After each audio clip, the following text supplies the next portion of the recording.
From Eyewitness News, this is Newsmakers. A shocking federal investigation finds developmentally disabled students at Birch Vocational School in Providence were used to work manual labor like assembling jewelry for little or no money during school hours. The circumstances uncovered by the Department of Justice at the Birch Vocational Center are a disturbing case of oversight and system failures on multiple levels. Why did it take the federal government to uncover this controversy? Plus, Rhode Island's standardized test is changing. Is your school ready for the Park assessment? Our guest this week on Newsmakers, Education Commissioner Deborah Giss. Good morning. Welcome to Newsmakers. I'm Tim White. Joining me on the panel, Eyewitness News analyst Arlene Violet and political reporter for Rhode Island Public Radio, Ian Donis. Good morning, everyone. Good morning. Commissioner, welcome back to the program. Thanks for coming on. Thank you, Tim. Thanks for having me. So much to talk to you about. Yeah. Statewide testing, Always. your contract, always. But let's start with that stunning story that broke this week. For background for everybody, Providence and the state signed a settlement agreement for violating the Americans with Disabilities Act. At the center of it all is the Birch School in Providence, where educators ran a sheltered workshop. Developmentally disabled students worked manual labor for little or no money. Then when they left the school, many of them were funneled into a program overseen by the state called TTP, where that work continued sometimes for decades. Commissioner, before we dive into a lot of the details, first, I just want to hear your reaction to these findings. Well, certainly we're very concerned and are grateful that we've been able to work collaboratively with the Department of Justice, with the other state agencies, and with the Providence School Department to react quickly. They've done what they needed to do and are making changes rapidly, which is exactly what needed to happen. And so that's the good news. And I also think that it's important for Rhode Islanders to know that there are excellent transition service type programs that are taking place in our schools all across the state. This was the only workshop program that was still in place in our schools in the state, which in and of itself is not is something that's allowable. It's not a best practice because the kinds of jobs that students used to learn about and be trained to do through these kinds of programs don't exist anymore. And so we had recommended to the Providence School Department, and I mean more than a recommendation, through a monitoring visit, told them that they needed to make sure that they were including more community-based experiences on our visit in 2012. And this investigation, which was a little different in nature, found some even more disturbing things, which is why we're so pleased that it happened and that Providence acted so quickly in response. Well, let's talk about that. You brought up the 2012 report. Your office supplied that to us, and we took a look at it. And it did note a few things. It noted that there wasn't a lot of integration going on, as you pointed out, but it didn't go to the level that the Department of Justice found, particularly with a sheltered workshop. Why do you think there was a difference between what the Department of Education found and the federal government, and are you asking questions within your own office as to why there was such a difference? Well, anybody in my office will tell you I always ask a lot of questions, so absolutely have been asking a lot of questions and was, prior to this happening more recently. But the reason that it's different is because the role of the Department of Justice and what they're responsible for overseeing and what we're responsible for overseeing are different. So when we're going in to monitor a school, we're looking at the academic programs and making sure that the school is following the rules of the IDEA, the Individuals with Disabilities Education Act. And they were, for the most part. We did say that they needed to do some more community-based work, but there were also some things that were happening that were positive. They had small group sizes. They were very active, engaging parents in the community. So there were some things going on, but we were very clear with them that this model is outdated. It's no longer the kind of model that's going to help students prepare for today's workforce, and it needed to begin to change. Commissioner, do the problems revealed at Birch Vocational reveal a failure of oversight by your department, the State Department of Education? And if so, where did that failure occur? I don't believe it does. First of all, the Birch program is an anomaly. In the state of Rhode Island, the programs that we operate in our schools for these kinds of programs, which are called transitional services, are models for the country. This is the only workshop program that still was in existence in our schools. And we did, on our visits, let the Providence School Department know that they needed to make those changes. And furthermore, we provided them resources.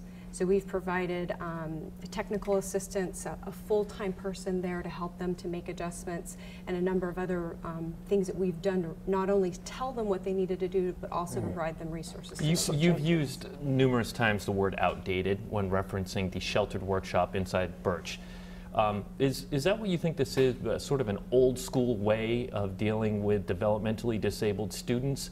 Or do you think there might be something more to it that was, they might be looking to whether or not somebody was profiting off this sheltered workshop, so on and so forth? Well, there are a lot of different layers of this, and that's why the Department of Justice's investigation is different from our investigation. So the Department of Education goes in to look at the academic programming. We're not there to look at what are the relationships between the adult programs, and that's just not our role. So that's why I think it's so important that this investigation happened. We now have that information and can act on that information.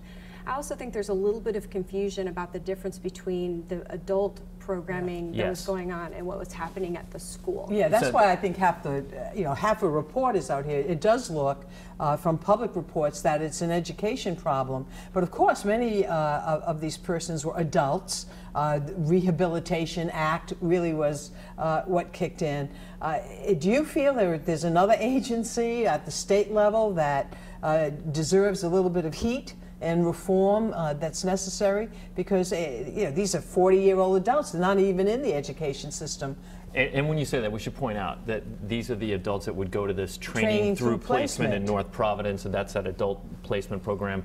But what they did find is a lot of those kids came from the Birch School. Anyway, they came from the school, but then long gone. Right, and I think so whose fault is that? I think those are the dots that the Department of Justice was able to help connect. That there was something going on between the relationship between the adult program and the school program, and that's something that we wouldn't have done on a monitoring visit. We're there to look at what's happening in the academic programming. What are the experiences that the students are having? Are they able to get out into the community? So who in the state fell down on the job?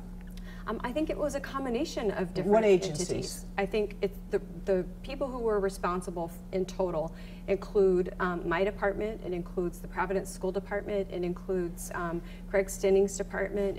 There are a number of different agencies that are responsible. And I think what I've found really encouraging is the way in which everyone just responded immediately. There has not been defensiveness. People have said, we need to make this change, we're making it rapidly. And all of us are continuing to look at what does it mean for the rest of our program. So you said they responded immediately. In the DOJ report, they point out there was a Great City School a report that happened in 2011, and much of it was presented to the school board in Providence in 2012. And then this investigation starts by the feds in January of 2013. Do you think the school board, they were presented with some of these findings in 2012. Did they fall asleep at the switch here? I think, again, you have to look at what they were presented with. What they were presented with, both, a mountain of information both first. Through that information and our information, didn't raise to the level of things that were inappropriate or as shocking as some of what we now know, and some of the concerns like you mentioned about, well, what were the connections and where was the money going, and all those kinds of questions. Those weren't part of the reports. What was part of the reports were, academically speaking, what kind of opportunities do the students need to be getting, how do those need to be different, and those changes were happening, at least in terms of our engagement with the school department. But I would say that Superintendent Lucy did try to make some changes and leadership, and they did not follow through on that, and I think that that's something that they need to take a look at and see what they need to consider to do differently next time. And yet some of these practices were reported to have gone on for decades. Why did it take so long to find this out, and why did it take the federal government to do so? Well, again, our responsibility is to look at the academic programming, and when we did our monitoring visit, we certainly found some things that we asked the school department to change, the Providence School Department to change. But we did not find things that were so inappropriate that they would rise to the level of us needing to take a broader action, because This sheltered workshop is not unallowable under the Individuals with Disabilities in Education Act. It's just not best practice. And there were community programming efforts that were happening. And so what we said to them in our monitoring report is you need to do more of that and less of this, and those changes need to happen. Why don't we shift gears now? The NECAP, the statewide exam, is being replaced by another exam called PARC in 2015, correct? Correct. All right. I've spoken to some superintendents, and they've expressed concern over physically how the test is going to be administered. It's a computer-based exam, and some school districts just nowhere near ready in terms of technology for this. How's that being addressed? Yeah, so we have a big effort going on around this. We have developed tools and resources to help our districts analyze their readiness, because it's more complicated than you might imagine. Because depending on the size of your school and how you want to carry out your testing, there are different ratios of computers to students that you might need. And so, for example, depending on how you do your scheduling, the ratio for high school, for example, is just an 8 students to 1 computer ratio. That's not an unreasonable amount. And by the way, every single school in our state should have a ratio like that, whether it's about assessment or about just the fact that we need our students experiencing technology, in 2013. But do they have that ratio? I mean, if the superintendents are telling me that they're worried there's going to be a big cost for their district, does that mean, are you finding that they are unprepared, technologically speaking? We know that there are some districts that are unprepared. So how much is this going to cost a district? I mean, what I'm saying, is this another cost to the new exam to PARC?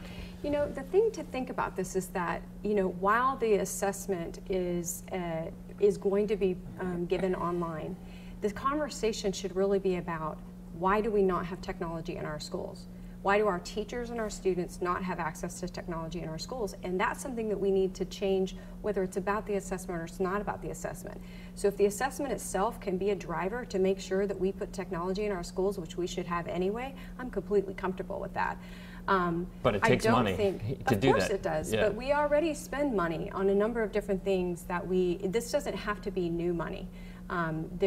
We're having a conference in the fall, and one of the folks who's coming is the current superintendent of the year for the country, and he's in a district in North Carolina that spends less than half per student than we spend. They have gone completely one-to-one. They did it without extra money. They did it because they looked at what they were spending on textbooks and what they could spend on technology instead and access that same content. And so it's about being creative. It's about thinking differently than we've always thought before and using our resources in ways that are smarter and more focused toward the future. This is a question, have you won the battle but lost the war?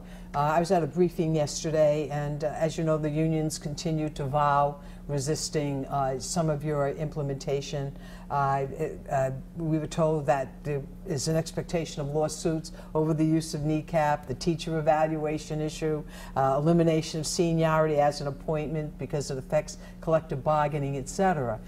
You've been reappointed for 2 years. As you look in the future, is this going to be an exercise in futility because of the union's pledge to balk all your improvements, or do you actually see anything being accomplished? I think that we have to work together, and I'm very discouraged by the declarations of continued resistance. That has to change. Honestly, there's been a lot of resistance in the last 4 years, so I'm not completely sure about how different that's going to be. We cannot have a situation where we're constantly resisting and fighting. I'm not fighting. I'm not interested in fighting. I'm interested in moving forward. When we look at what we've done, whether in any of the policies or programs that we've carried out, there isn't a single one that I've been able to have anyone tell me of where we have not made significant changes to timeline, to process, to content based on feedback. So we absolutely have listened. We absolutely have collaborated. And we need to have partners who are willing to give us the opportunity to continue doing that and to change it in the ways that we need to. Because I don't dismiss the feedback that we've gotten. I've heard loudly and clearly that the teachers in our state don't feel like that collaboration has happened. So I know that we need to do more of it, and I know that we need to make it more evident when we do it, so that they see that we actually have listened, because I think maybe that hasn't always been as clear as it needed to be. Okay, everyone, we have to take a break on the program. Our conversation with State Education Commissioner Deborah Gist will continue. Stay with us. You're watching Newsmakers.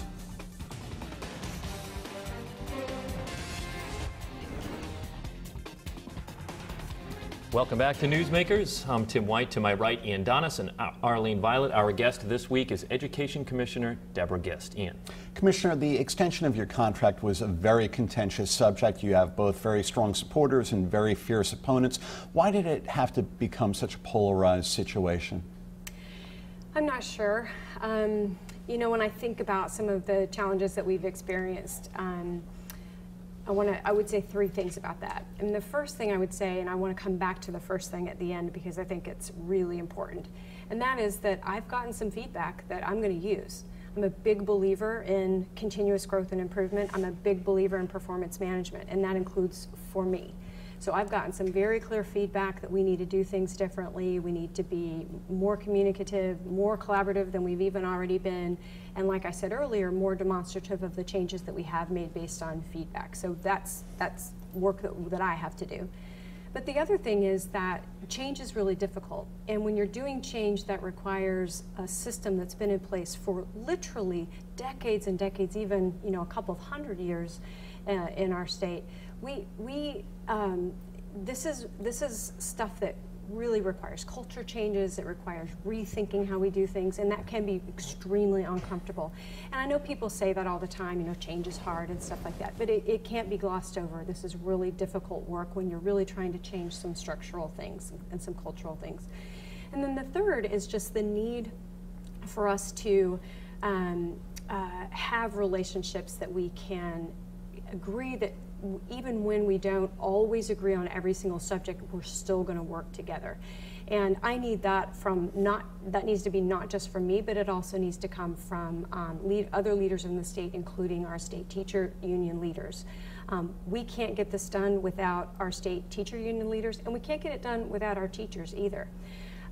When I say those second two things, it doesn't discount at all the fact that I know that I need to make some changes. I mean, sometimes people will say, oh, well, if you demonstrate that there are other factors at play here, or that other people also are responsible for a relationship and a collaboration, then you're placing the blame on someone else. I'm not. I'm fully accepting what I need to do differently and what my team needs to do differently. But I'm also saying we can't get that done alone. I know teachers' unions were very upset about Governor Chafee's support for renewing your contract. Publicly, the governor seemed kind of muted, but what did he tell you about why he was supporting you? That's interesting, because I don't know that we discussed why, except that I know he believes in what we're doing and the plan that we're carrying out, and he expressed his support and confidence of me and my leadership, and I'm very grateful for that. And I think it's a great example of how you can work together with someone even when you may not agree on every issue, or even when you may have some initial perceptions that don't match up. So when Governor Chafee was elected, it's no secret that we didn't see eye to eye, and that he was uncomfortable with some things that had happened, and I think had some views about me as a leader that are kind of similar to some of the things that people talk about now. Oh, she's autocratic, she doesn't listen, she just does what she wants, and these kinds of things that you hear. And I think what the governor found out pretty quickly is that that's actually not the kind of leader I am. It's not the kind of leader that I believe that the state needs. And because of his openness and his willingness to give me a chance to demonstrate to him what we were trying to do and how we wanted to do it, we've been able to build a working relationship that's been very positive. There are some issues, though, that have really nothing to do, in my view, with you. It's just a systemic resistance.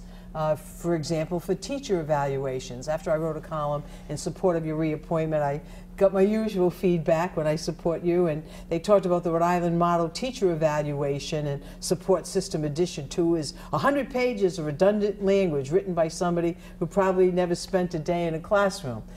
First of all, I'd like you to respond to that criticism, but putting that aside, do you feel that anyone will ever accept teacher evaluations, or is this just don't bother me? Oh, I definitely do. I mean, I hear from teachers all the time about they want to be evaluated, they are comfortable with being held accountable, they want the feedback. What they want is they want to make sure, what I hear from them is that they want to make sure the process is fair, they want to make sure the process is high quality, the people who are doing the observations and giving the feedback are giving them good feedback that's actionable, that's usable for them, and they want to be held accountable in ways that are appropriate and fair. So those are the things that I hear from teachers. Not that they don't want to have it happen at all, but they want to make sure that the process is done well. Going back to the statewide exam, according to records from your office, by the time the state is done paying for the kneecap, it'll have dished out just under $50 million. That cost increased over time because you had to order more tests for students to be able to retake it for their graduation requirements, including a $1.1 million change order, for lack of a better word. Money well spent?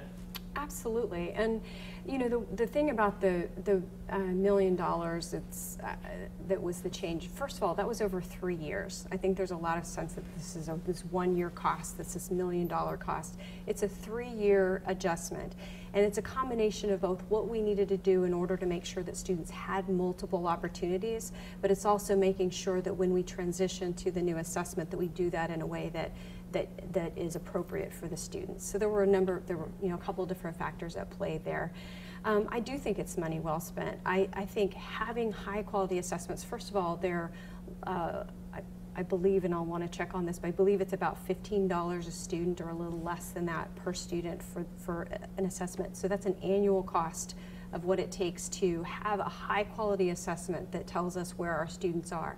That's information that must be used. It's information for families, it's information for the students themselves, especially the older they get, and importantly, it's information for our schools and our school districts to use, both to make adjustments instructionally for individual students and classes, but also for them to look at their overall system and see where they're doing well and where they need to make changes. And the new PARCC assessment, is the bill going to be higher, about the same, less? We expect that it'll be about the same, but that because the assessment is still under development, that's something we're watching very closely. The kneecap's been very controversial. Does it make sense to put such a priority on that when the state will be switching to this different PARCC test in 2 years? Well, first of all, the kneecap is our state assessment. It has been for many years, and so it's a high quality assessment. There have been a lot of accusations waged against it that it's not appropriate for certain uses, including graduation. That's not true. It absolutely is appropriate for any use that we're using it for. If it wasn't appropriate for those purposes, we wouldn't be using it for those purposes. It's a high quality assessment in that it asks students to think, to reason, to combine content that they know from different areas and put it into a problem-solving situation. That's what a high-quality assessment does. The transition is happening because we're working with other states across the country in a really new effort that's exciting around the Common Core state standards. And so we need to have an assessment that's aligned to those standards. So we're not leaving the kneecap because there's something wrong with the kneecap. We're leaving the kneecap because we're changing the standards. One rap that you get is that there's this national agenda being promoted where lots of CEOs and businesses are really trying to grab the education money to do education their way and take it away from the teachers. You respond. I'm actually really glad you brought that up, Arlene, because this is something that just fascinates me. There's this, it's a theme that used to be pretty much of a fringe idea that actually I've heard more teachers talking about it. It concerns me a lot. And it basically is an accusation that says, I don't really want to help students and teachers and improve our schools. I secretly want to destroy them. And I know that sounds absurd, but it is truly something that people say over and over again, and it is incredibly unhelpful. The last thing we should be doing is questioning people's motives. I was a public school student, I was a public school teacher. My whole life has been dedicated to improving public schools for all children, especially for students who need them the most. So, you know, there's no agenda other than we have the ability in our state to have the best public schools in America. We have the resources, we have the families, we have great teachers all across the state, and the only thing that's standing in our way right now is that we keep getting in each other's, we just keep confusing the issue, standing in each other's way. If we would just stop doing that, start working together, carry on with what we're doing, we have this opportunity, and to this day and will always believe that we are capable of making that happen. We have 1 minute left. We spent an hour on this topic a few months back, but you know, the belief is that if you don't pass an ECAP, you don't get a graduation. You always push back that that's not the only tool. But boil it down. If kids have good grades and they pass their project but failed an ECAP repeatedly, do they get a diploma? They might.